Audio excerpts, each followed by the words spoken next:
የዘገየ ፍትህ እንደተነፈገ ይቆጠራል ይባላል። ማንቸስተር ሲቲን በተመለከተ ሁልጊዜ ስናስብ ሙስና ነው የምናስበው። ሮድሪን በተመለከተ እንግዲህ ዳኞች ላይ በሰጠው ያልተገባ አስተያየት ኤፍኤው ከሶታል ቢባልም እስካሁን ድረስ እንዳልተቀጣ እያየን ነው።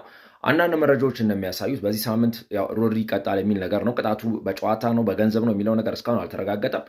እውነት ለመናገር ማንቸስተር ሲቲ አሁን አርሰናል ፕሪሚየር ሊጉን እየመራ ባይሆንና ሊቨርፑል የሚመራ ቢሆንና ሲቲ የሚከተል ቢሆን እርግጠኛ ሆኜ የምነግራችሁ ሲቲን በተከሰሰው 115 ሲደመር 15 ክስ እስከ ታችኛው ድረስ ሊያወርዱት ይችሉ ነበረ። ነገር ግን ከአርሰናል ጋር ችግር ስላለባቸው ሲቲን እያስታመሙት ይገኛሉ። የተለያዩ አድላዊ የሆነ የዳኝነት ውሳኔዎችንም አብረን እያየን ነው። በአጠቃላይ ሲቲን በተመለከተ እየወጡ ያሉ መረጃዎች በጣም አስገራሚ ናቸው። አሁን እንደማየው መረጃ ከሆነ ማንቸስተር ሲቲ የማንቸስተር ሲቲ ተጫዋች ሆነው ሮድሪ በዚህ ሳምንት ይቀጣል የሚሉ መረጃዎች እየወጡ ነው ያሉት እና ቤተሰቦቻችን ይህንን ተስፋ እናደርጋለን። በትክክለኛው መንገድ ፍትሐዊ እንዲሆን ከተፈለገ ማለት ነው። አመሰግናለሁ። መልካም ጊዜ